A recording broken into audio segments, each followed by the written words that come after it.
Hello, everyone. I am really glad to be part of this workshop focused on advancing animal-free and human-relevant science, especially for early career researchers. And thanks to the organizers for inviting me to speak today, particularly at a time when agencies like NIH and FDA are recognizing microphysiological systems as part of the new approach methodologies. And this is an exciting moment and also a strong signal that the field is shifting towards more predictive and human-based science. So when we say microphysiological systems, we're talking about advanced in vitro models that mimic human tissue function closely, more closely and better than traditional 2D cultures. And this can include brain organoids, tissue and organ on a chip, bioprinted models, multi-tissue interfaces, and complex cell-to-cells interactions.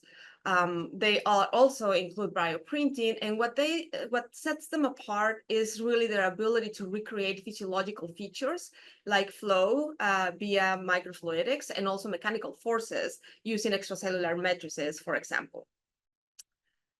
So our brain MPS are small 3D functional cellular structures that mimic key features of the brain, making them powerful tools for disease modeling. They are made up of the main brain cells in the brain, such as neurons, oligodendrocytes, and astrocytes. And these cells are the basis of brain function, which is derived in part from this complex interplay and crosstalk between glial and neuronal cells. And this is why it's critical to model cellular complexity of the brain, because the neuron and glia crosstalk isn't just a background process. It actively shapes neural activity, supports signal fidelity, and enables learning. And if we are thinking ahead of organoid intelligence, for example, this crosstalk, this cellular circuitry is exactly what makes intelligent behavior possible. So at CAAT, our efforts focus on developing 3D brain models that can help us explore disease mechanisms, test drugs, and understand development in ways that are more accurate and ethical. And so we are engineering glial populations. These include oligodendrocytes, astrocytes, and microglia. We are screening compounds for neurotoxicity modeling.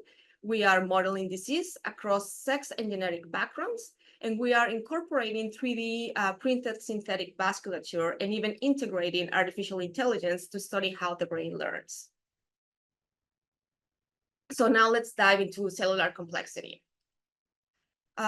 Most current models are heavily neuron focused and glia is underrepresented. So even though glia make up for more than half of the cells in the brain and the central nervous system, and they are essential for things like synaptic pruning, myelination, and maintaining homeostasis. So we ask, how can we tip the balance to give glia a stronger presence in our brain model? And so we started by looking at a pool of progenitor cells in our model around week 2.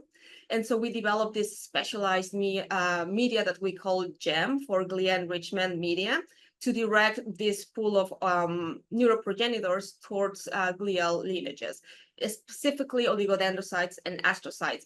We will be talking about microglia in the coming slides. And so what we found is that GEM significantly increased the glial population by at least 40%, and this was reproducible in 4 different cell lines, 2 IPCs, induced pluripotent stem cells, and also in 2 embryonic stem cells. And this was across different time points of differentiation, and we focus about in week 10 and week 15. And so in this improved model, neurons, oligodendrocytes, and astrocytes arise in the same system, allowing for a complex multicellular crosstalk. And this better reflects in vivo development. And functionally, GEM neurons have longer and thicker and even more aligned projections, and astrocytes show greater migratory behavior. And so here in the upper panel, what you see is SDM, or standard differentiation media, And in the bottom, you see GEM. And so we can see that GEM organoids exhibit significantly greater length and thickness and the density in their branching, which is a very important process for the connectivity and also the wiring of the central nervous systems, and is also necessary for regeneration. And so here, astrocytes play an integral role as they guide and regulate this process. And this is an important aspect of the cellular crosstalk that I've been referring to in the development of intricate networks. And with the shell analysis that you see on the left panel, we confirm what you see visually, that the neurons extend longer and more complex networks, and while astrocytes are more abundant and spread further. And here with the merge image, it tells the story, right, visually. You can see how neurons and astrocytes are developing side by side in a way that reflects the in vivo environment. And so this supporting the idea that GEM promotes more physiological, relevant neuroglia environment. What's more is that we saw that the astrocytes were morphologically more similar to those from human brain tissue. And this is important as we are developing ways to bring our brain organoids closer to human complexity and physiology. And here I will state the obvious that each step closer to that of human morphology and physiology is one step closer to understanding the human brain and how some diseases develop. And this brings us closer to developing better therapies. Give me a moment. We further assessed the functionality by calcium signaling and found that GEM organoids seem to mature faster. And here is what we see is what we're comparing the calcium dynamics in brain organoids culture in standard media that you will see in blue versus the glial enrichment or GEM that you will see in green. And we compare week 10 and week 15. And this is work that Daulette, a grad student in the lab, was able to do. And what you can see here is that each trace shows the calcium transients.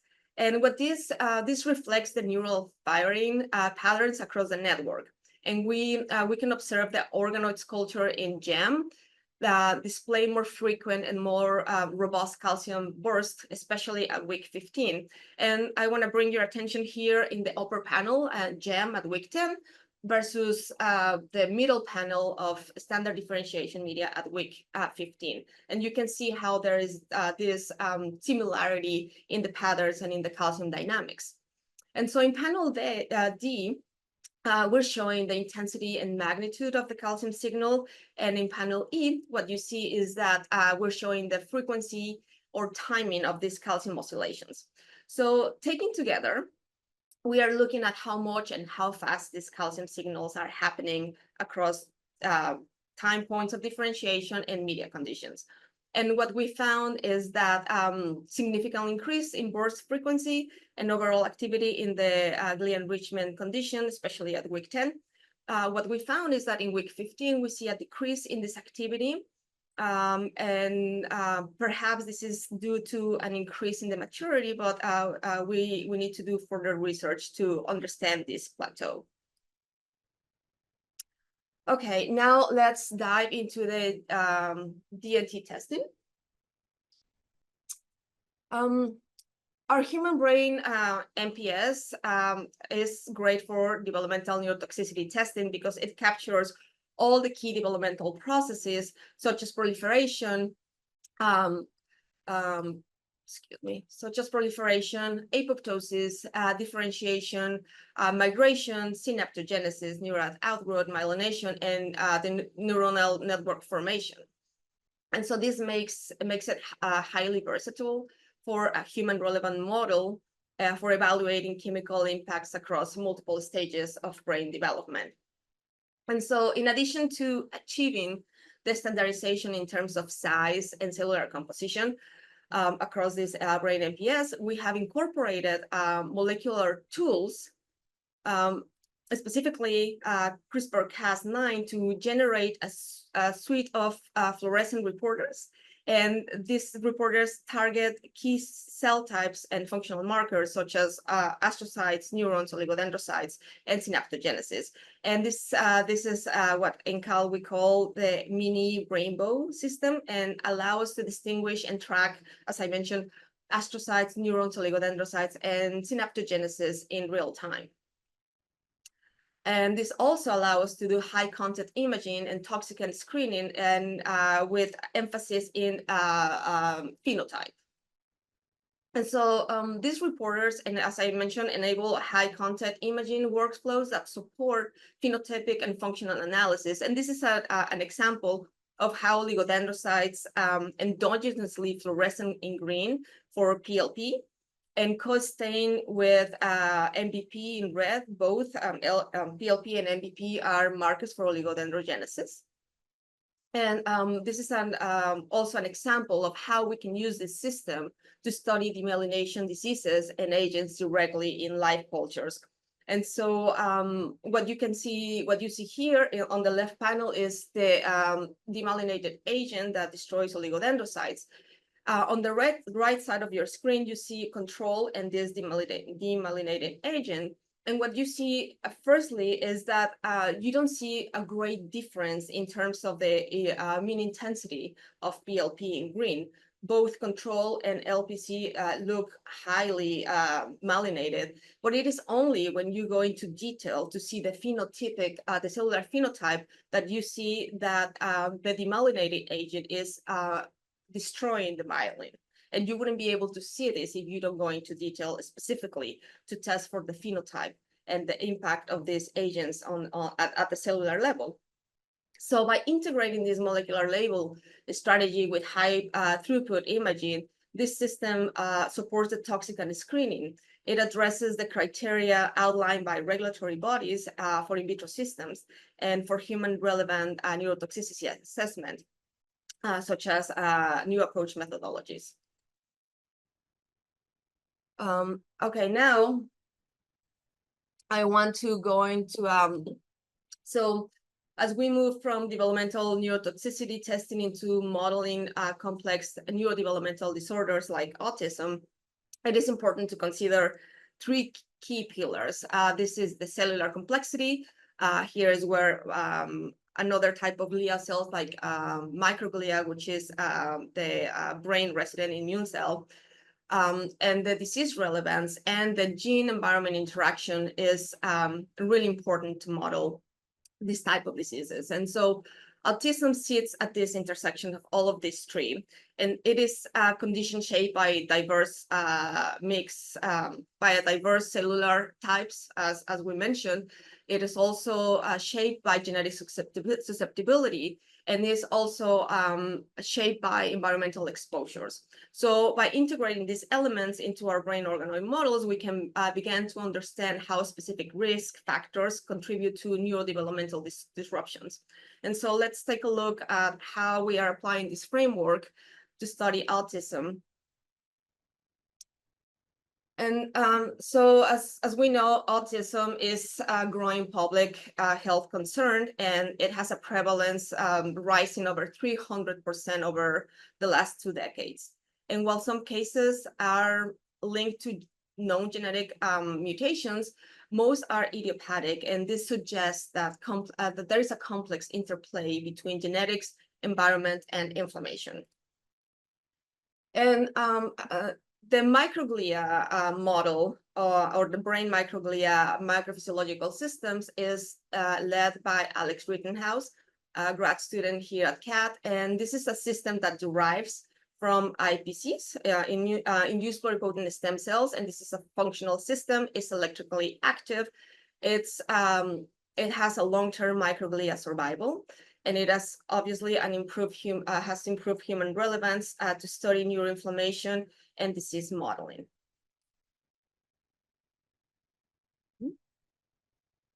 Okay, in this case, there is the 16p11.2 deletion, which is one of the most common genetic variants linked to autism, and making it really valuable model for a study of the gene-environment interactions in neurodevelopment. And so while there is a subset of carriers that in autism that show the autism phenotype, which is about 16 to 25%, or seizures, somewhere between 24 to 40%, around 70% experience at least one of these two conditions. And this overlap suggests that there is a shared underlying mechanism, such as neuroinflammation, microglia dysfunction, or synaptic disruption. And so studying this intersection can help uncover why some individuals develop symptoms, while others remain asymptomatic. And so neuroinflammation, particularly the role of microglia, is increasingly recognized in autism, but remains under study in human relevant models. And so to address this, Alex Rittenhouse led and developed this immune competent brain microphysiological system to study gene-environment interactions and neuroinflammatory mechanisms in autism. And so specifically focus in this deletion that I just mentioned, 16p11.2 deletion, which is a genetic condition where a small piece of a chromosome 16 is missing. And so this deletion presents a unique opportunity to study autism with a defined genetic context, and also making an ideal model for dissecting specifically the gene-environment interaction. And so to study this interaction, Alex developed this neuroinflammation exposure scheme. And as she mentioned, as she describes this, it is like giving the flu. And so what you can see here is the scheme, which we have brain MPS from 6 different cell lines, 2 which are controls, and 6 that carry the chromosomal deletion. And please notice that in the controls, we have a female and also a male control. And then she incorporated microglia. And so to simulate the flu, around 2 weeks of differentiation, Alex subjected the organoids to inflammatory cytokines. Then she increased the temperature to simulate fever, and finally provided some release by administrating acetaminophen. And at the end of this exposure scheme, she processed the samples for cytokine interrogation and for immunofluorescence. And so what she found is that exposure-driven elevated cytokine production. And so at baseline, these deletion lines show increased pro-inflammatory cytokines, but upon inflammatory challenge, they exhibit even an amplified cytokine response. And also, after processing this microglia brain microphysiological systems for immunofluorescence, Alex used ImageJ software to measure the microglia area, the expression of microglia-specific markers, and the ramification and skeleton length, to understand the activation of microglia under these circumstances. And so what she found is that there was maternal immune activation changes in microglia morphology. So she found that elevated microglia activation showed by CD68, which you cannot see in controls. And also this suggests that the 16p11.2 deletion may have heightened vulnerability to inflammation-linked neurodevelopmental change.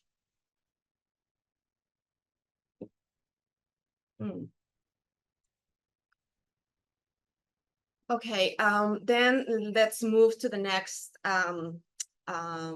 way in which in CAAT we use this brain microphysiological systems. So to push the physiological relevance of our model even further, especially when studying complex disorders, we also need to consider how we support organoid growth and function at greater scale. And so one major challenge with longer or long-term brain organoid is ensuring adequate nutrient and oxygen delivery. And so that's what we're doing with our 3D printed synthetic vasculature. So when it comes to brain, we know that size isn't everything. However, intelligence is associated with size and also topography. And so to illustrate the point, the human brain is much smaller than that of an elephant or a whale, for instance, but there are far more neurons in the human cerebral cortex than in any cortex of any animal. And so part of this human brain complexity stems from its size and its vasculature that supports its growth. And as I mentioned, one of the biggest challenges in brain organoid models is scale, right? So as organoids get larger, it gets harder to deliver nutrients deep into the tissue and maintain viability. So for instance, what you see here is our model is about 5.5 millimeters in size, which is about 500 microns. This is small enough where it can remain healthy for a long period because passive diffusion is sufficient to keep the organoid healthy. But if we want to go bigger and also increase the complexity, we will find that there is the formation of a necrotic core as the organoid increases in size. And this is due to lack of perfusion, lack of nutrients, and lack of oxygen. And so we need to integrate a tailored microfluidic system to enhance perfusion and viability in order to reach healthy large organoids. And so to solve this problem, we have developed a 3D printed microfluidic system that acts as a synthetic vasculature, and it supports the growth up to 10 millimeters or 1 centimeter, but it's scalable. And it keeps the organoids perfused over time. And so this platform has micro scale pores and for efficient flow and targeted delivery of like neuromodulators as we want to increase the complexity of the organoids. And this is an endeavor that we are doing with a group of engineers also at Hopkins in the David Gracia's lab. And so this is a shared project. And so this synthetic vasculature, as I mentioned, we want to use the synthetic vasculature for guiding cellular patterning and also layer formation to achieve greater complexity. And so here what you see is our microfluidic device housing neuroprogenitor cells. And we can see the cells are growing on and around the device, and they are forming different layers. And these neuroprogenitor cells will become different type of cells and will create different regions, especially when we are able to deliver specific growth factors in specific areas to direct development. And so this is called guided differentiation or patterning. And so by supporting large organoids, we can significantly increase the biological complexity and create different regions that can interconnect and then mimic or improve this cytoarchitecture and therefore improve the physiological relevance. And so the idea is overcoming nutrient delivery, enhance the longevity and health of the organoids, as I mentioned, guided differentiation, and model late onset diseases such as Alzheimer's or multiple sclerosis that take a long time to model. And this can help us reduce the variability between experiments because we have known number, we know the dimension of the device. We can provide a specific concentration of growth factors in specific areas. So that reduces the variability between experiments. And then we can study memory formation and cognitive decline. Here, what I'm showing you is what Aisha Pantoja, one of the members of this team that we're all working together to create this large organoid. So she ran this perfusion simulation, and what she found is pretty much the optimum distance of the columns for proper perfusion. So what you see from left to right is increase in viability because there is better perfusion and therefore better delivery of oxygen.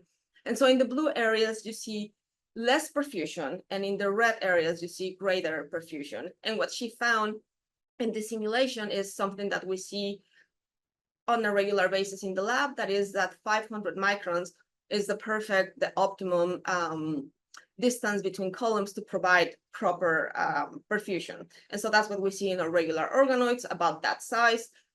Passive diffusion is enough to keep the organoids healthy. And now with this scale large device where we're going to have this big organoids, then these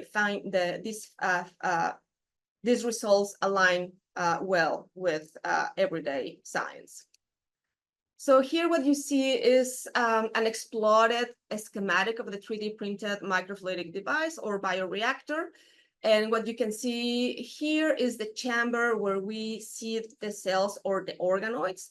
And these have an array of perfusion columns that will provide the media. And this is a 3D perfusion system. And what you see in panel B is just a different angle and showing the perfusion channels embedded in this chamber within the tissue compartment, which enables the distribute and media across the tissue.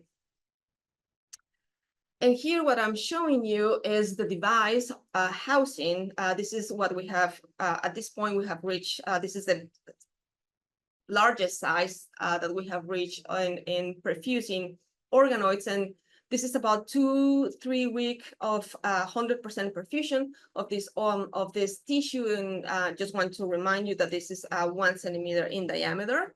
And what you see on the right is in red, you see actin filaments at 5x magnification and 30x. And in cyan color, you see the nuclei of the tissue.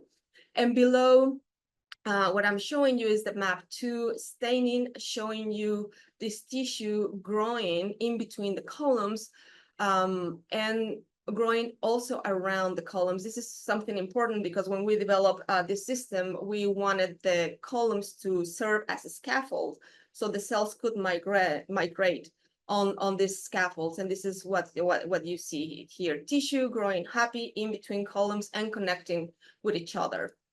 And this is a greater detail of this. You can see these neurites are about 500 microns in length.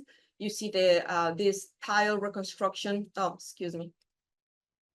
You see this tile reconstruction of the tissue growing across the entire length of the columns, and you can see that tissue is happy, is growing in between the cells, as I have mentioned, between the columns, and not only that, but connecting different distances. And this is very exciting for us. This is a good system. It's a good synthetic vasculature that will allow us to grow bigger and more complex organoids. Okay, and now this is where we enter the organoid intelligence aspect. So a natural next step is to move from structure to function. And this is where the concept of organoid intelligence, or OI, comes in. So exploring whether these systems can learn and be interfaced with external world through computational platforms such as multi-array electrodes. And so, but why do we want why do we want OI?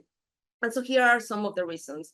The brain is more energy efficient. The brain has higher capacity for data storage.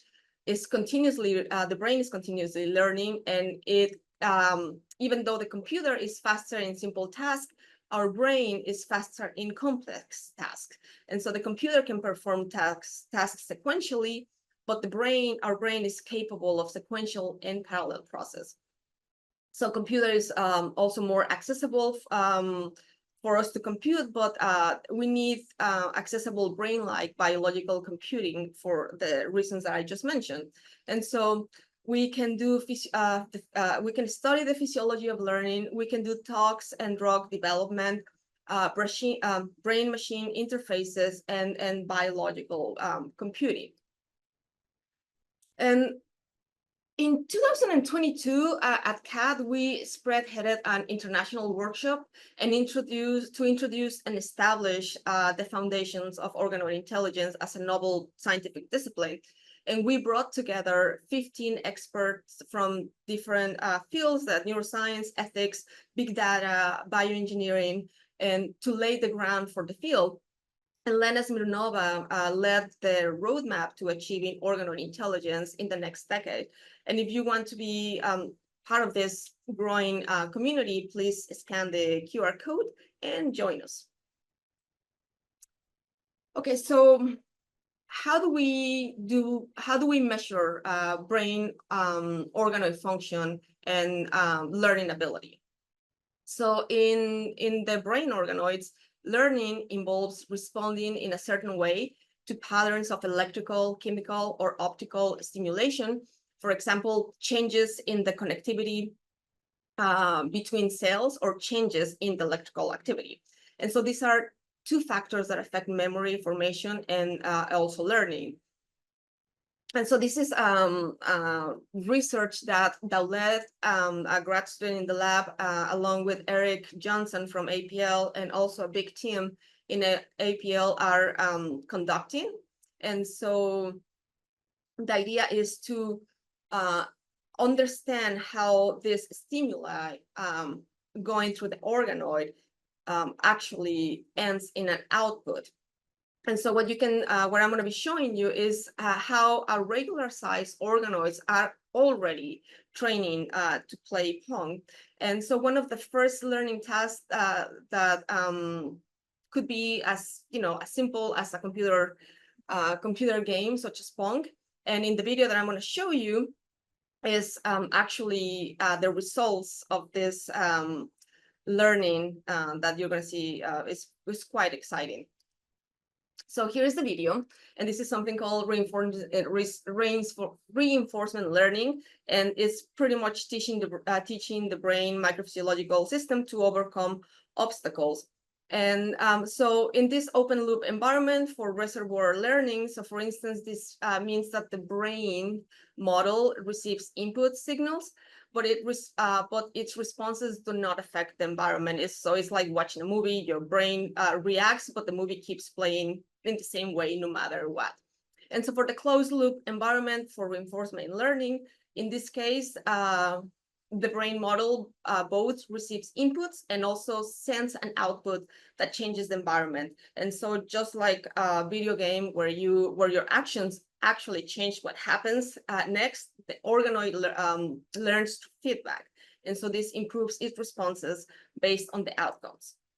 And again, this is research that the lead grad student is leading with a great big team at APL.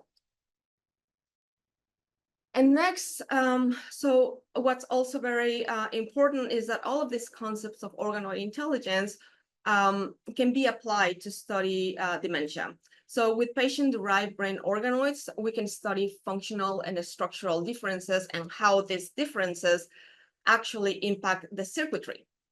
And so as mentioned before, in the brain MPS, learning will involve responding in a certain way to patterns of stimulation. And then we can compare these differences in their ability to learn or to forget. And then also we can track global and local patterns of activity. And then, so important to consider here is that early in the disease, there is an early loss of synapses that also tracks with disease progression and also tracks with the disease serious loss of structural integrity, such as perturbations in myelin and disintegration of microtubules. And so given this pathological context, then we can also test drugs and see their effects and functions, such as in the video that I just showed you, the organoid playing Pong.